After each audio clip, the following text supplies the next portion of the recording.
រ៉ូស៊ីរង្គោះរង្គើដល់បេះដូងសូមស្វាគមន៍ប្រិមិត្តទស្សនិកជនមកកាន់នេតិព័ត៌មាននិងការវិភាគអន្តរជាតិស៊ីជម្រៅបើអ្នកមិនចង់បានសន្តិភាពនោះអ្នកនឹងទទួលបានសង្គ្រាមដល់មុខផ្ទះនេះគឺជាសារព្រមានដ៏កក្រើកបំផុតដែលប្រទេសអ៊ុយក្រែនកំពុងតែបញ្ជូនទៅកាន់វិមានក្រឹមឡាងបន្ទាប់ពីប្រធានាធិបតីរុស្ស៊ីលោក Vladimir Putin បានទាត់ចោលនិងបដិសេធសំណើចរចាសន្តិភាពរបស់លោក Zelensky ភ្លាមៗនោះកងទ័ពអ៊ុយក្រែនមិនបាននៅស្ងៀមទេពួកគេបានបើកប្រតិបត្តិការវាយលុកតាមអាកាសទ្រង់ទ្រាយធំបំផុតនិងអស្ចារ្យបំផុតទៅលើបេះដូងសេដ្ឋកិច្ចនិងស្រុកកំណើតរបស់លោកពូទីនផ្ទាល់តែម្ដងកាលពីថ្ងៃសៅរ៍កន្លងទៅទីក្រុង St. Petersburg ដែលជាទីក្រុងធំទី2របស់រុស្ស៊ីត្រូវបានវាយប្រហារយ៉ាងសន្ធឹកសន្ធាប់ដោយវងយន្តហោះដ្រូនរយៈចម្ងាយឆ្ងាយរបស់អ៊ុយក្រែនអ្វីដែលកាន់អាម៉ាស់មុខសម្រាប់រុស្ស៊ីនោះគឺការវាយប្រហារនេះធ្វើឡើងចំពេលដែលទីក្រុង St. Petersburg កំពុងតែរៀបចំកម្មវិធីបិទវេទិកាសេដ្ឋកិច្ចអន្តរជាតិដ៏ធំមួយដែលមានភ្ញៀវបរទេសចូលរួមយ៉ាងច្រើនកុះករតើការវាយប្រហារនេះមានទំហំធំធេងកម្រិតណាទើបធ្វើឲ្យរុស្ស៊ីភ្ញាក់ផ្អើលដល់ថ្នាក់នេះអភិបាលនៅតំបន់ Leningrad លោក Alexander Drodenko បានហៅព្រឹត្តិការណ៍យប់នោះថា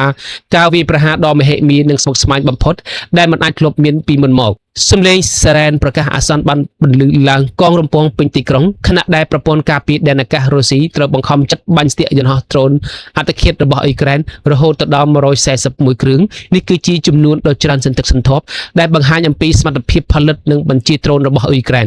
ស្ថានភាពវឹកវរខ្លាំងរហូតដល់អភិបាលក្រុង St. Petersburg ត្រូវបានចេញសេចក្តីប្រកាសអាសន្នបន្ទាន់តាមបណ្ដាញ Telegram ដោយបញ្ជាដាច់អហង្ការឲ្យប្រជាពលរដ្ឋរាប់លានអ្នកនៅក្នុងទីក្រុងសំងំខ្លួននៅក្នុងផ្ទះនិងហាមចេញតាមដងផ្លូវជាដាច់ខាតលើសពីនេះអាជ្ញាធររុស្ស៊ីថែមទាំងបានព្រមានពីការកាត់ផ្តាច់ប្រព័ន្ធអ៊ីនធឺណិតទូរស័ព្ទចល័តទូទាំងទីក្រុងដើម្បីរារាំងការបញ្ជូនសញ្ញា GPS របស់ដ្រូនអ៊ុយក្រែនថែមទៀតផងទោះជាយ៉ាងណាគោលដៅពិតប្រាកដរបស់អ៊ុយក្រែនមិនមែនវាយប្រហារទៅលើជនស៊ីវិលនៅក្នុងទីក្រុងនោះទេកងកម្លាំងសន្តិសុខអ៊ុយក្រែន SBU បានប្រកាសយ៉ាងមានមោទនភាពថាគោលដៅយុទ្ធសាស្ត្រ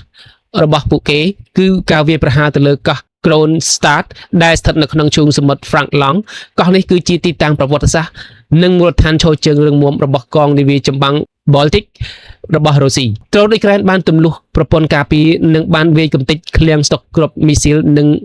និងសភាវុធរបស់កងនាវានេះបង្កជាអណ្ដាតភ្លើងឆាប់ឆេះយ៉ាងសន្ធោសន្ធៅបន្លឺផ្ទៃមេឃពណ៌រាត្រី SBU បានបញ្ជាក់យ៉ាងច្បាស់ថាបរិបត្តិការពិសេសនេះគឺដើម្បីធ្វើឲ្យកងនាវាបាល់ទិករបស់រុស្ស៊ីចុះខ្សោយនិងបាត់បង់សមត្ថភាពប្រយុទ្ធអត្តពលនៃការឆ្លុះបញ្ចាំងអាវុធនេះបានបង្កជាការរំជួយនិងភាពភ័យខ្លាចយ៉ាងខ្លាំងនៅតំបន់ភាគខាងត្បូងនៃកោះ Kronstadt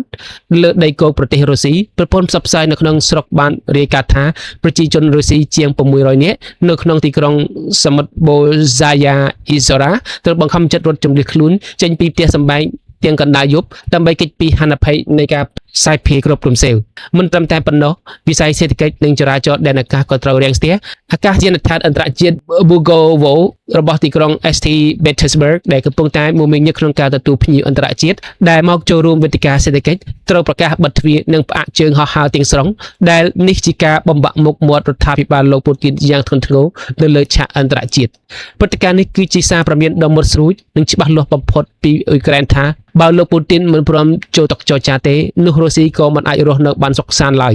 សង្គ្រាមនឹងឆេះរិតរាលដាលដល់ទីក្រុងរបស់អ្នកតើលោកពូទីនមានចំណាត់ការសងសឹកក្នុងកម្រិតណាត្រឡប់ទៅអ៊ុយក្រែនវិញតើការបញ្ជូនដ្រូន141គ្រឿងនេះគ្រាន់ជាការចាប់ផ្ដើមឬក៏យ៉ាងណា